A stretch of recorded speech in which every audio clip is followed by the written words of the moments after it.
어제 이재명 대표에 대한 선거법 항소심 무죄 선고가 있었습니다. 그런데 검찰이 채 2시간여 만에 상고 방침을 밝혔습니다. 이에 대해서 비판하는 논평을 하도록 하겠습니다. 논평문을 읽겠습니다. 정치 검찰의 상고 결국 기각으로 끝날 것입니다.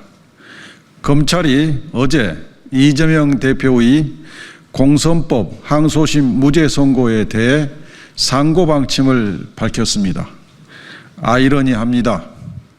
윤석열 내란 우두머리 구속 취소 결정에 대해서는 즉시 항고를 포기한 검찰이 이재명 대표의 선고 직후에는 바로 상고 방침을 밝혔습니다. 정치 검찰임을 자백한 꼴입니다. 그 오만함도 극에 달했습니다. 검찰은 윤석열 대통령의 정적인 이재명 대표를 죽이기 위해 자의적으로 공소사실을 만들어 정치 기소를 했습니다. 처음부터 억지 기소였습니다. 항소심 재판부의 현명한 판단으로 정적 죽이기 기소에 제동이 걸렸습니다. 항소심 판결에서는 검찰이 대법원 판례가 금지하는 확장 해석을 통해 이재명 대표가 하지도 않은 말을 했다고 억지 기소했다는 사실, 성남시 소재 5개 공공기관 부지 이전에 관해 설명하면서 했던 말을 백현동 부지 용도 변경을 설명하면서 했던 말이라고 짜집기 기소했다는 사실이 인정되어 무죄를 선고했습니다. 또한 검찰의 기본적 법리 위반을 낱낱이 지적했습니다.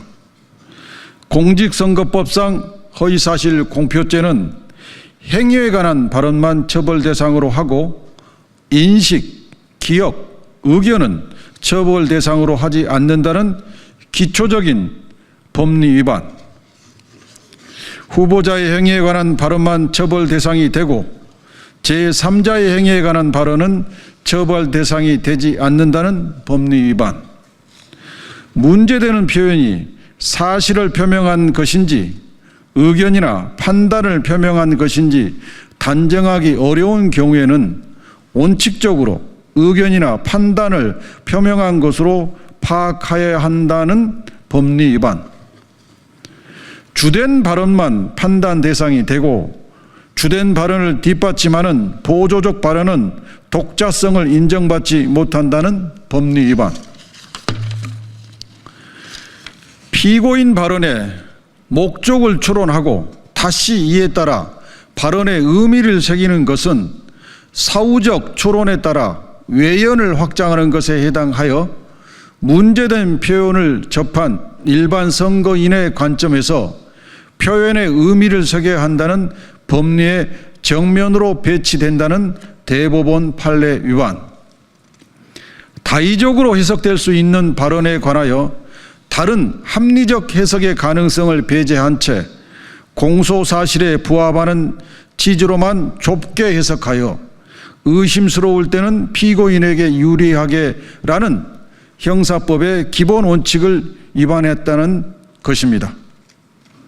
특히 김문기와 골프를 치지 않았다에 해당하는 내용이라고 공소사실을 특정했으나 재판부로부터 골프와 관련된 언급 자체가 없다고 면박을 당했으니 공소사실이 엉터리였음이 명백히 드러난 것입니다. 검찰의 상고는 기각될 수밖에 없습니다. 항소심 무죄 판결은 허위사실 공표죄에 관한 대법원 판례를 총동원해 법리 판단을 정밀하게 했을 뿐만 아니라 전체 발언을 증거에 기반해 종합적으로 판단했고 사실 인정 또한 정확하게 했습니다. 이의를 제기할 수 없는 완성도 높은 판결입니다. 우리 국민은 이번 무죄 판결을 통해 검찰의 정적 죽이기 수사 및 기소의 실상을 알게 되었습니다. 검찰이 정적 죽이기 수사, 기소를 중단하지 않으면 마침내 국민의 혹독한 심판을 받게 될 것입니다.